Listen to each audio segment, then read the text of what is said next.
بسم اللہ الرحمن الرحیم الحمدللہ والصلاة والسلام علی رسول اللہ وعلی آلہ واصحابہ اجمعین اما بعد رب اشرح لی صدری ویسر لی امری واحلل عقدۃ من لسانی یفقہوا قولی السلام علیکم ورحمۃ اللہ وبرکاتہ۔ جزاکم اللہ خیر، تھینک یو سو مچ۔ آج کی کلاس میں انشاءاللہ ہم رسول اللہ صلی اللہ علیہ وسلم کی برتھ سے لے کے ان کا چائلڈہڈ ڈسکس کریں گے۔ لاسٹ کلاس میں نے رسول اللہ صلی اللہ علیہ وسلم کا شجرہ نسب ڈسکس کیا تھا، اور وہ بہت ضروری ہے کہ آپ لوگوں کو پتہ ہو کہ ان کے آباء و اجداد کون تھے۔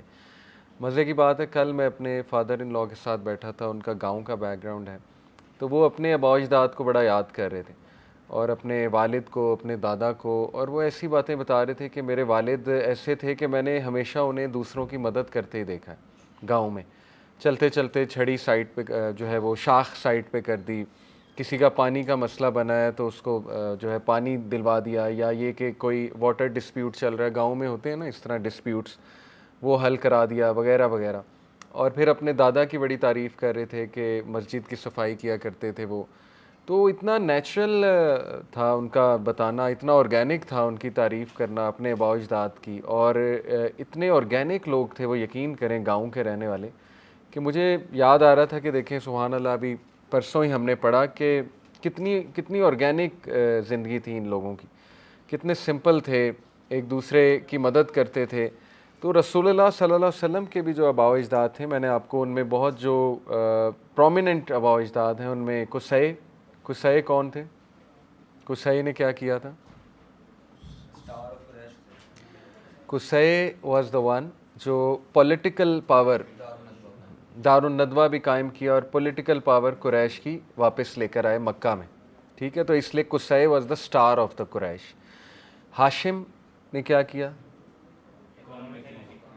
اکنامک امپاورمنٹ قریش کی، ٹھیک ہے۔ ہاشم جو تھے یہ وہ تھے کہ جو سفر جنہوں نے کیا، رحلۃ الشتاء والصیف، one journey in the winter, one journey in the سمر۔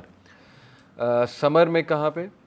روم میں، اور ونٹر میں یمن، وہاں سے یہ ٹریڈنگ کر کے لاتے تھے، اور دیٹس ہاؤ ہی گریو مکہ۔ تو اس طرح کے آباء و اجداد ہیں رسول اللہ صلی اللہ علیہ وسلم کے، عام لوگ نہیں ہیں، ٹھیک ہے۔ تو اللہ نے ان کی جو لینیج ہے وہ بھی بہت نوبل پیدا کی تھی۔ تو اللہ نے ابرہہ کی فوج سے کعبہ کو تو بچایا، لیکن سمبولکلی دیکھا جائے تو اپنے نبی کو بھی حفاظت کی کہ اس پہ بھی کوئی آنچ نہیں آئے گی۔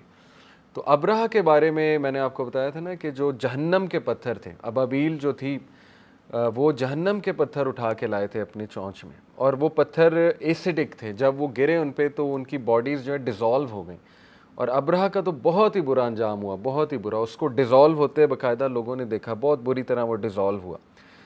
تو اینی وے، عبد المطلب کی میں بات کر رہا تھا، ہی واز ویری بریو، اور عبد المطلب نے جس طرح سے ابرہہ کو فیس کیا، جس طرح وہاں جمے رہے، دعا کرتے رہے کہ اللہ پروٹیکٹ کر کعبہ کو، اس سے بھی ثابت ہوتا ہے کہ قریش اللہ کو مانتے تھے، ٹھیک ہے، یہ بات بڑی امپورٹنٹ ہے۔ قرآن مجید کہتا ہے کہ اگر تم ان سے پوچھو کائنات کس نے بنائی ہے تو یہ کہیں گے اللہ نے، خالق کون ہے، رازق کون ہے، یہ فوراً کہیں گے اللہ۔ تو اللہ کو وہ مانتے تھے، لیکن ان کا شرک تھا کہ اللہ کے ساتھ شریک انہوں نے دوسرے ٹھہرا دیے، اور یہی آج کا ماڈرن شرک بھی یہی ہے، ظاہر ہے کہ کسی ولی یا کسی پیر کو وہ ایٹریبیوٹس دے دینا جو اللہ سبحانہ و تعالیٰ کے ایٹریبیوٹس ہیں۔ تو توحید جو ہے یہ آسان چیز نہیں ہے، ظاہر ہے۔ توحید کا تقاضا تو پھر یہ ہے نا کہ اکثر میں یوتھ کو سمجھاتا ہوں کہ توحید یہ ہے کہ آپ کی دل کا جو سب سے پریشس کونا ہے، سب سے پریشس کونا، اس میں صرف اللہ ہے، یہ توحید ہے، اور کوئی نہیں ہے، دور دور تک اس میں کوئی نہیں ہے، نہ اس میں ماں باپ ہے، نہ اس میں کوئی نبی ہے، نہ اس میں کوئی ولی ہے، نہ اس میں کوئی خاتون ہے، اور اگر اس میں کوئی آ گیا تو یہ شرک ہے۔ اس لیے توحید کو انڈرسٹینڈ کریں، صرف اللہ ہے، فزیکلی نہیں، physically Allah is over the عرش، جیسے اس کی شان کو لائق ہے، مراد اس سے کہ اللہ کی یاد، اللہ کی بڑائی، اللہ کی محبت رچی بسی ہوئی ہے اس کونے میں۔ تو خیر، رسول اللہ صلی اللہ علیہ وسلم کے آباء و اجداد، they were the most noble, most brave, courageous, اور بہت زبردست لینیج ہے۔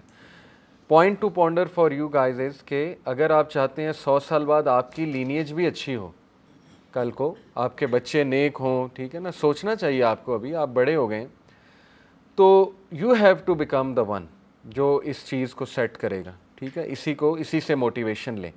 ایک اور سملیرٹی آپ لوگوں نے پتہ نہیں نوٹس کی کہ نہیں، لاسٹ کلاس میں نے بتایا تھا کہ چلیں یہ بتائیں کہ حضرت اسماعیل اور حضرت عبداللہ میں کیا سملیرٹی ہے. یس، یہ میں چاہتا تھا لاسٹ کلاس سے آپ پک کریں. عجیب بات ہے کہ حضرت اسماعیل کو بھی حضرت ابراہیم اللہ کی راہ میں ذبح کر رہے تھے، اور حضرت عبداللہ کے بارے میں بھی عبد المطلب نے یہی قسم کھائی تھی کہ میں اس کو اللہ کی راہ میں قربان کروں گا. یعنی جس سے لینیج شروع ہوئی وہ اسماعیل ہے، اور جو باپ ہیں وہ عبداللہ ہیں. تو دونوں کا ہی سیم بیک گراؤنڈ ہے، یعنی اللہ تعالیٰ دونوں کو ہی اپنی راہ میں ایکسیپٹ کر رہے تھے، لیکن یہ کہ پھر دونوں کو سیو بھی کیا. ایک سے عید الاضحیٰ آئی، حضرت اسماعیل سے عید الاضحیٰ کا کانسیپٹ آیا، دوسرے سے بلڈ منی 100 کیملز قصاص. تو دیکھیں یہ اللہ کے پلانز ہیں، کچھ بھی کو انسیڈنس نہیں ہوتا. اللہ پہ ایسے ٹرسٹ کریں کہ میں کہتا ہوں کہ بس لوگ آپ کے ٹرسٹ کی داد دیں. اللہ تعالیٰ کبھی مسٹیک نہیں کرتا ہے. قرآن مجید میں اللہ کہتا ہے اللہ نیور ایڈز نیور فارگیٹس. اللہ تعالیٰ جو ڈیسائیڈ کرتا ہے نا، اور اللہ ایک بار کچھ ڈیسائیڈ کر لے تو پھر کچھ نہیں ہو سکتا، پھر کوئی کچھ نہیں کر سکتا. ٹھیک ہے، تو اللہ کو جانے، اللہ کو پہچانے. تو اینی وے شروع کرتے ہیں انشاءاللہ چائلڈہڈ کے حوالے سے، اور یہ کہ رسول اللہ صلی اللہ علیہ وسلم کی برتھ کے حوالے سے. ایک اور بات میں بتا دوں کہ سیرہ کی کلاس میں آنے کا مقصد پراپرلی آپ کا ڈیفائنڈ ہونا چاہیے. Why you are here. میرے خیال میں 3-4 مقاصد یہ ہیں کہ نمبر 1 to build the love for رسول اللہ صلی اللہ علیہ وسلم. جتنا آپ ایک شخص کو جانتے ہیں اتنی محبت اس سے پیدا ہوتی. نمبر 2 ٹو سی کہ what a miracle it is کہ نبی صلی اللہ علیہ وسلم امی ہوتے ہوئے دیکھیں کس طرح قرآن مجید ان پہ اللہ نے ان کے قلب پہ نازل کیا، اور کس طرح اللہ کے نبی صلی اللہ علیہ وسلم became the greatest reformer ever. اور نمبر 3 یہ کہ آپ کو وہ واقعات پتہ ہوں کہ کل کو آپ اسلامی ہسٹری کو ڈیفینڈ کر سکیں، آپ نبی صلی اللہ علیہ وسلم کی شخصیت کو ڈیفینڈ کر سکیں. ٹھیک ہے، یہ 3-4 مقاصد. نمبر 4 یہ کہ to seek strength. Seerah will give you perspective, seerah will give you strength. ٹھیک ہے، سیرہ سے اسٹرینتھ لیں کہ اللہ تعالیٰ سب سے زیادہ اپنے محبت جن سے کرتا ہے ان کو آزماتا ہے. یہ بات آپ یاد رکھیں. ٹھیک ہے، اور اللہ نے پتہ نہیں کس سے کیا کام لینا ہے. اور one of the greatest things to come from seerah is کہ دیکھیں کسی نے نہیں سوچا تھا کہ مکہ سے ایک ریفارمر اٹھ جائے گا. اس لیے میں اسٹوڈنٹس کو ہمیشہ یہ کہتا ہوں کہ یہ بہانے ہیں کہ میں فلانے اسکول کا نہیں پڑھا، میں فلانے انسٹیٹیوٹ کا نہیں پڑھا.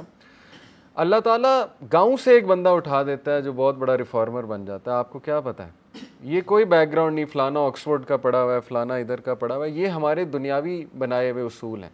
آپ دیکھیں رسول اللہ صلی اللہ علیہ وسلم سمپلیسٹ آف لائف سے آئے اور he became the ruler, he became the prince. تو اس لیے no matter from where you are, جب اللہ نے آپ سے کوئی کام لینا ہے تو پھر لینا ہے، اللہ آپ کو تیار کرے گا اس کام کے لیے. ٹھیک ہے، یہ چند ایک چیزیں ہیں.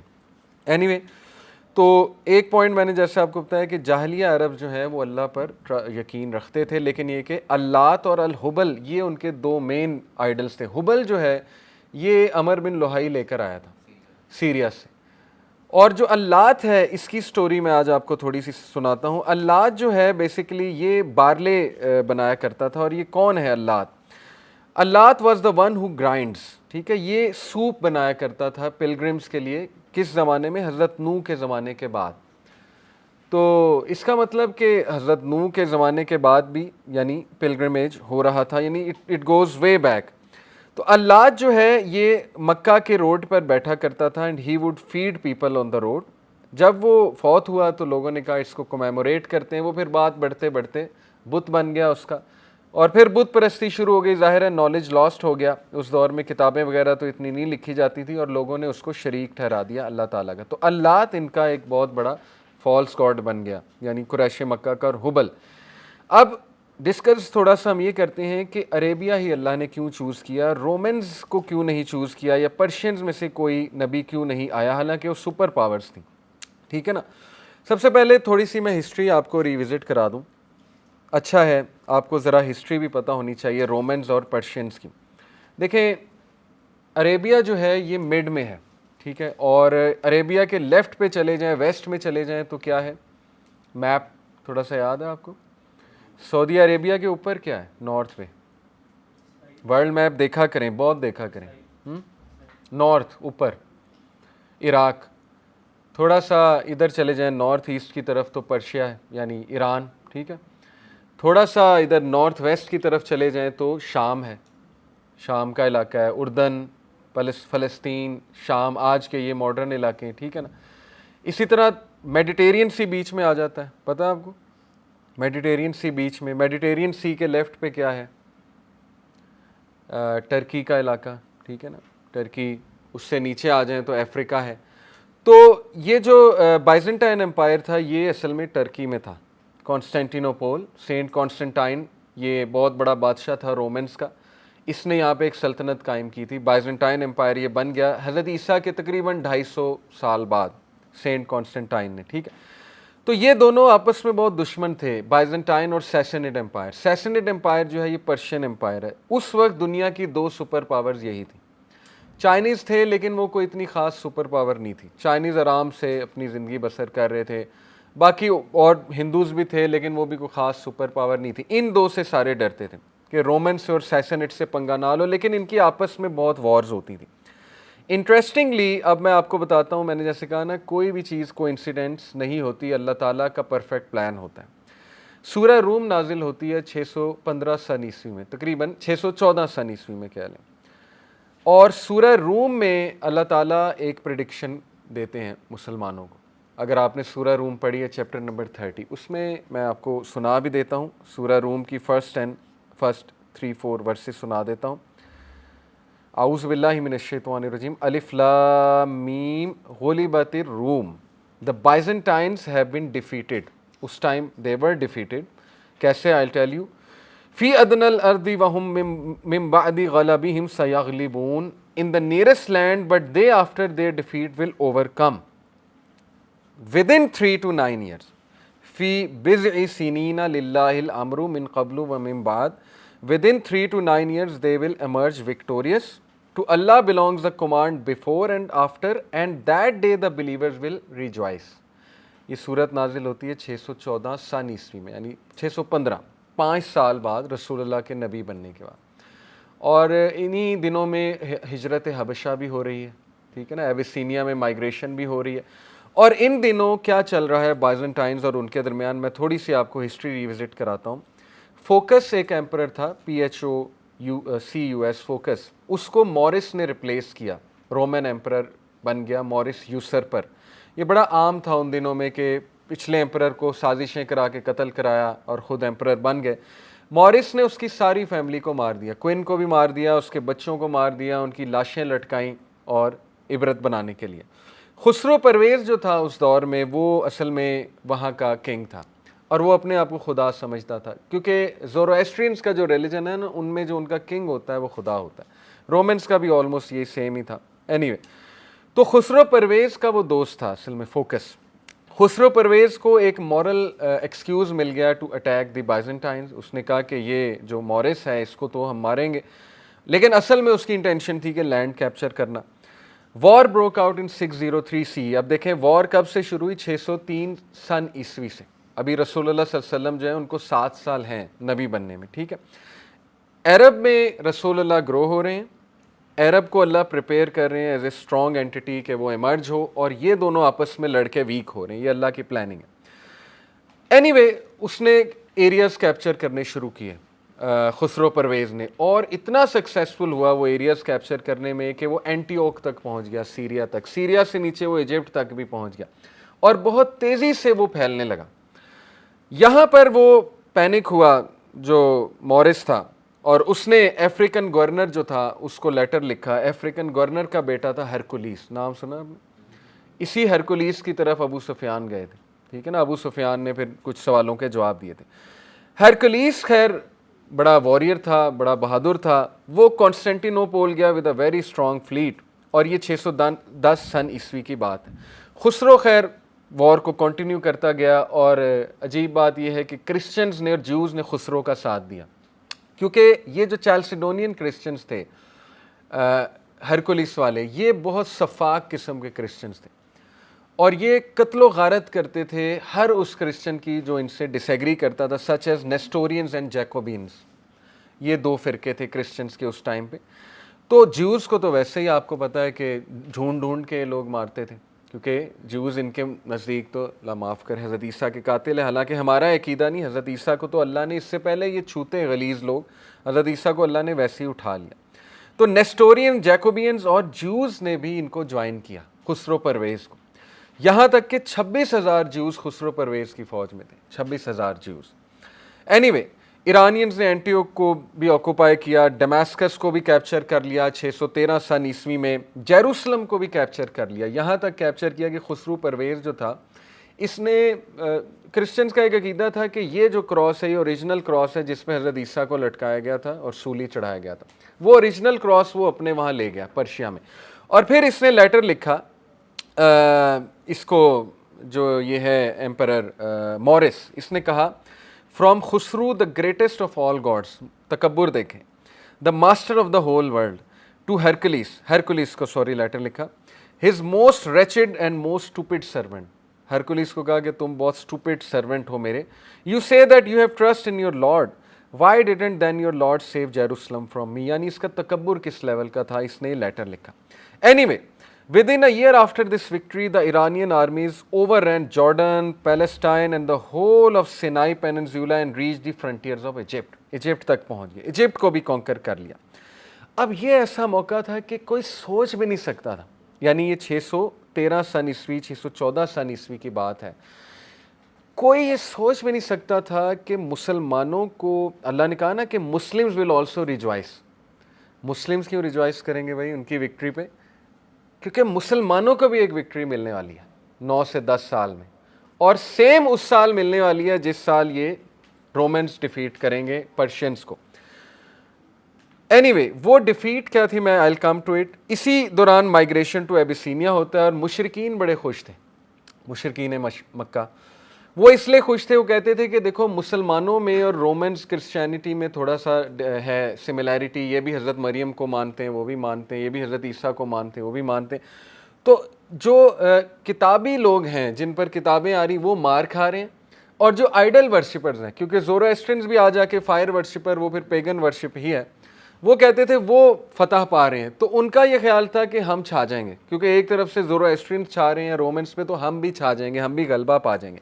دیٹ از وین اللہ سیڈ کہ نہیں، رومنز وکٹوریس ہوں گے اور مسلمانوں کو بھی کوئی وکٹری ملے گی 9 سے 10 سال کے دوران. اینی وے 624 سن عیسوی میں یو وانٹ بلیو کہ ہرکولیس تمام ان علاقوں کو دوبارہ ریکیپچر کر لیتا ہے. یعنی اٹ از انبلیویبل کہ ہرکولیس کے پاس اتنی فوج بھی نہیں ہے، اتنی آرمی بھی نہیں ہے، اور وہ اتنا تگڑا ہے خسرو پرویز، لیکن وہ سب پہ حاوی ہو جاتا ہے، اپنے سارے علاقے ریکیپچر کر لیتا ہے، جیروسلم ریکیپچر کر لیتا ہے، اور 624 سن عیسوی کو ہی مسلمانوں کو بیٹل آف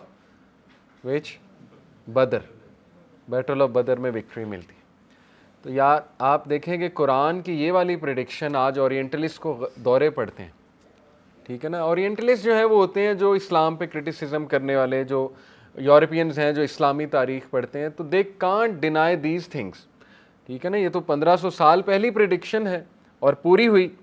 اینی وے 628 سن عیسوی میں حدیبیہ ہوتا ہے، اور 628 سن عیسوی میں actually all of the Persian empire falls in the sense کہ تمام کے تمام علاقے ہرکولیس واپس کیپچر کر لیتا ہے. اور 628 سن عیسوی میں جو حدیبیہ ہوتی ہے اس کو اللہ نے کیا ٹائٹل دیا؟ فتح مبین. یعنی کتنی سملیرٹی ہے، ایک طرف سے مسلمانوں کو فتح مبین ہو رہی ہے اور دوسری طرف سے ٹوٹلی کرسچن جو ہے وہ چھا جاتے ہیں. اور امیجن کہ یہ لوگوں نے آپس میں کتنی لڑائی کی ہے، لیکن ان دونوں کو خالد بن ولید جو ہے سنگل ہینڈیڈلی مسلمانوں کے ساتھ مل کے شکست دیتے ہیں. ان دونوں کے خلاف بھی ایک بیٹل ہے، وہ ابھی میرے ذہن میں نہیں، لیکن آئی ول ٹیل یو جب وہ ریلیونٹ ہوگی.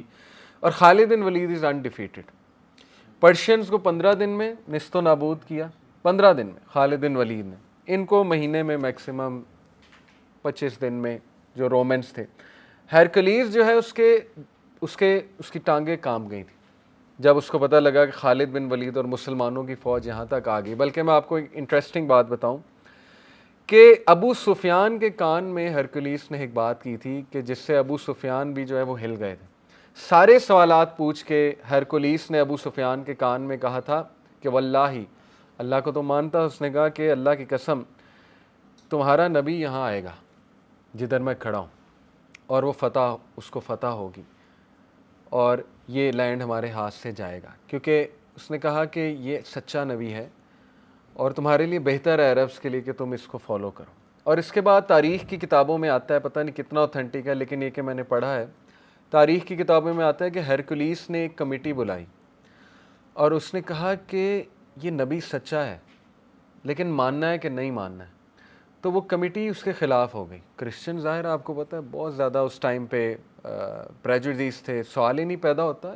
محمد صلی اللہ علیہ وسلم کو ماننے کا مطلب ہے کرسچینٹی کولیپس، ان کی kingship collapse, Constantinople cross collapse, everything collapses, church pope سارا نظام گیا، ان کا سوال ہی نہیں پیدا ہوتا۔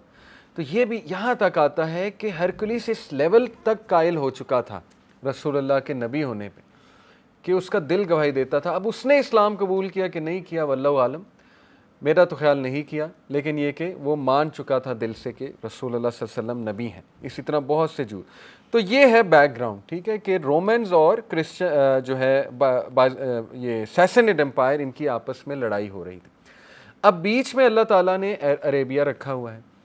عربیہ کے اوپر چلے جائیں تو سیسنڈ امپائر ہے، تھوڑا سا لیفٹ پہ آ جائیں تو بائزنٹائن امپائر ہے، اور دونوں کو اللہ تعالیٰ نے عرب سے ہی شکست دینی تھی۔ اور یہ اللہ تعالیٰ کی پاور شو کرتا ہے کہ اس امپائر، آپ کو پتہ ہے کہ پرشینز ہنستے تھے اور رومنز ہنستے تھے عربس پہ، کیونکہ عربس کی کوئی یونیفائڈ گورنمنٹ ہی نہیں تھی آج تک، عربس کا لیڈر ہی کوئی نہیں تھا آج تک یونیفائڈ۔ تو وہ کہتے تھے کہ یہ کل کے بچے ہمیں مارنے آئے ہیں۔ جب خالد بن ولید کی افواج وہاں گئیں پرشیا میں تو وہ ہنس رہے تھے، کہہ رہے تھے یہ کل کے بچے آ گئے ہم سے فائٹ کرنے، لیکن تاریخ اس بات کی گواہ ہے کہ کس طرح سے انہیں شکست ہوئی۔ اینی وے، تو پہلی تو حکمت یہ پتہ لگتی ہے، دیکھیں اللہ کے پلان میں، کہ عربیہ چونکہ بیچ میں ہے اور اس کے سائڈز پر یہ دو سپر پاورز بیٹھی ہیں، تو اللہ تعالیٰ نے عربیہ سے وکٹریز کروانی تھی۔ عربس کی اپنی کوئی یونیک سویلائزیشن نہیں تھی، کوئی یونیک تہذیب نہیں تھی، ٹھیک ہے نا۔ ادروائز کیا ہوتا کہ لوگوں کے پاس ایک بہانہ آ جاتا آج کے اورینٹلسٹ کے پاس کہ یہ کیا بڑی بات ہے کہ عربز نے اتنی ترقی کر لی، عرب سینٹر آف سویلائزیشن بن گئے۔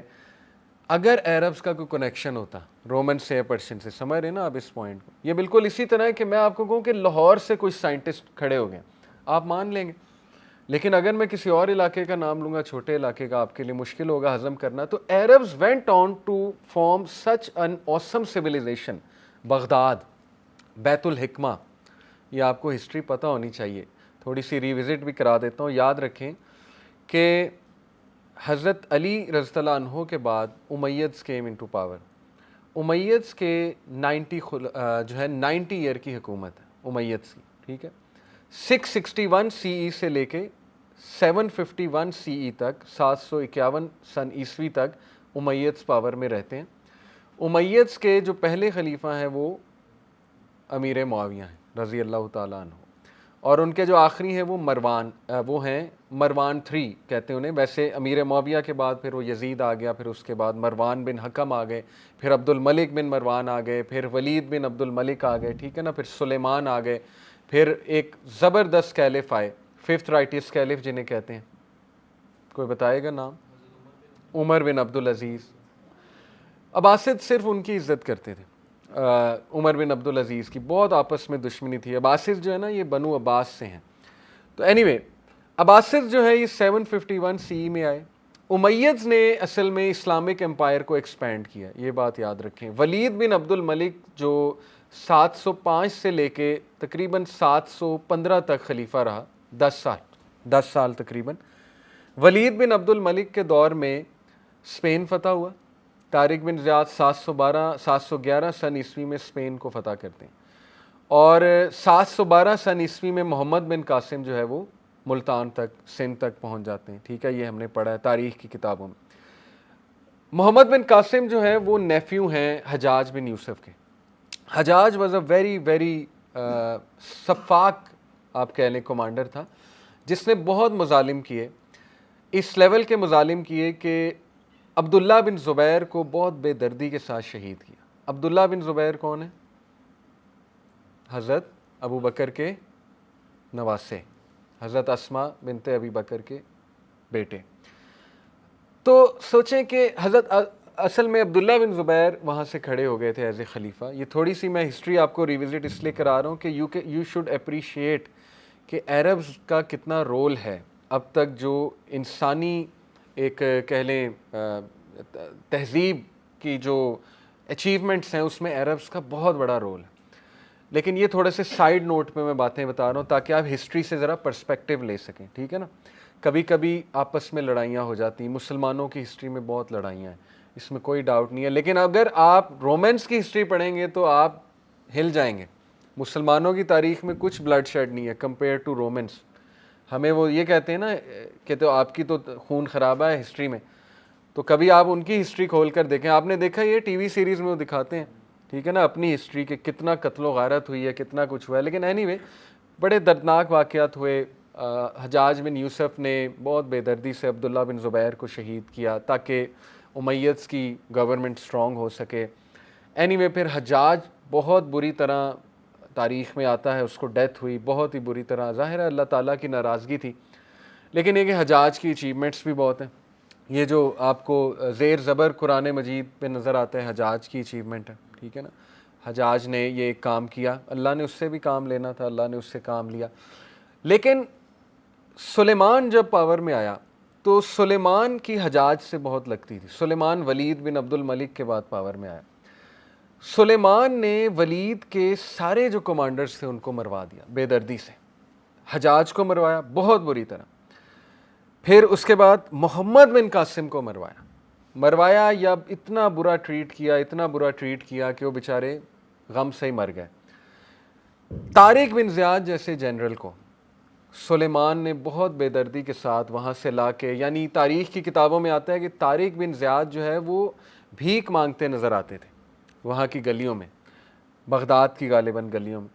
اور بغداد نہیں میرا خیال جو ان کا سینٹر تھا اس وقت, میرے ذہن سے ابھی نکل گیا. بہرحال یعنی اس لیول کی آپ کو مسلمان تاریخ میں چیزیں نظر آئیں گی. But anyway having set all these things aside, Arabs نے دنیا کو کیا دیا یہ آپ سوچیں, اور اس سے آپ پرسپیکٹیو لیں کہ یہ ساری کی ساری پاور قرآن کی ہے جو عربز نے دنیا کو دیا. کیونکہ مورخین لکھنے والے یہ کہتے ہیں کہ تاریخ میں ایسی مثال نہیں ملتی کہ 80 سال کے اندر, 80 ایئرس کے اندر ایک قوم پوری دنیا, آلموسٹ پوری دنیا پہ غلبہ پا جاتی ہے.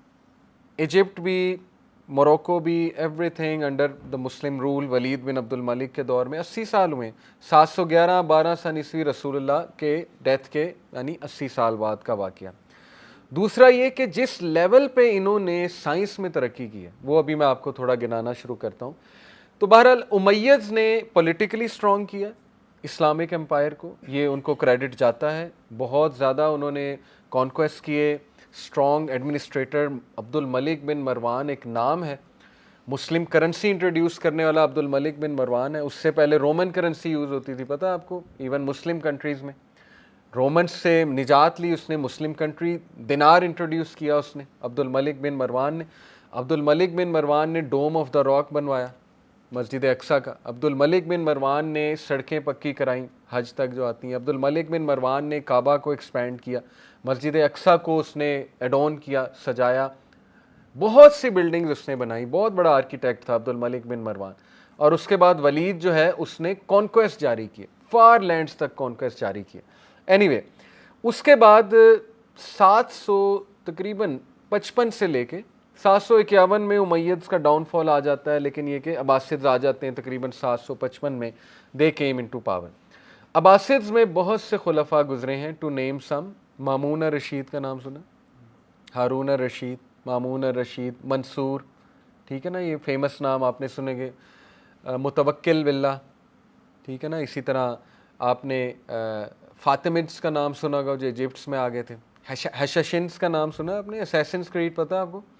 اسیسنز کریڈ گیم جو ہے وہ کہاں سے ہسٹری اٹھائی ہے انہوں نے, ہیشاشین سے اٹھائی ہے نا. ہیشاشین جو ہے یہ فاطمدز کے اسیسنز تھے, صلاح الدین ایوبی کو مارنے کے لیے انہوں نے جو ہے وہ گرو کیے تھے. اینی وے وہ آگے کی بات ہے.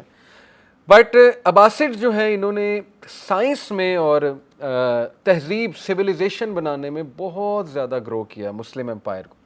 ہارون الرشید کو بہت کریڈٹ جاتا ہے. ہارون الرشید کے پیرالل عبد الرحمن 3 تھا.